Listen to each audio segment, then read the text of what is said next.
हिंगोलीमध्ये आणि नांदेड तसंच परभणीमध्ये भूकंप झालेला आहे। भूकंपाने हे तिन्ही जिल्हे आता हादरलेले आहेत। तर हिंगोलीतील औंढा नागनाथसह वसमत तालुक्यामध्ये भूकंपाचे तीव्र धक्के जाणवलेत। तर परभणी आणि नांदेडमध्ये सुद्धा भूकंपाचे हादरे जाणवलेत।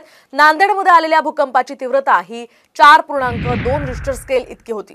तर परभणीमध्ये 7:15 आलेल्या भूकंपाची नोंद 4.2 रिश्टर स्केलमध्ये नोंदवण्यात आलेली आहे। त्यामुळे या परिसरातील नागरिकांमध्ये सध्या भीतीचं वातावरण आहे। नांदेडमध्ये सुद्धा भूकंपाचे हे धक्के जाणवलेले आहेत आणि त्या पार्श्वभूमीवर आता या लोकांना घाबरू नका असं आवाहन सुद्धा केलं जात आहे।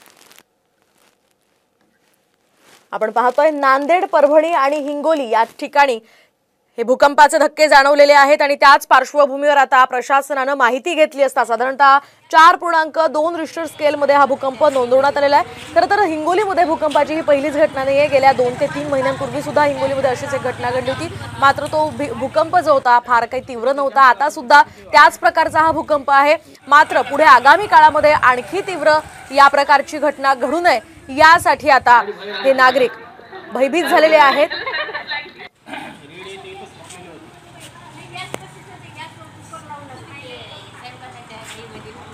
एकूणच आपण पाहतोय नांदेड, हिंगोली आणि परभणी या तिन्ही जिल्ह्यांमध्ये हे भूकंपाचे हादरे जाणवलेले आहेत आणि या तिन्ही जिल्ह्यांमध्ये सध्या हे नागरिक जे आहेत ते घाबरतायत आणि त्या पार्श्वभूमीवर प्रशासनाने आता त्यांना घाबरू नका असं आवाहन केलंय। महाराष्ट्रातील सर्व बातम्यांचे विश्वासार्ह व्यासपीठ सकाळच्या सर्व सोशल मीडिया प्लॅटफॉर्मला लाईक, फॉलो आणि सबस्क्राइब करा। तसंच सर्व नोटिफिकेशनसाठी बेल आयकॉन प्रेस करायला विसरू नका।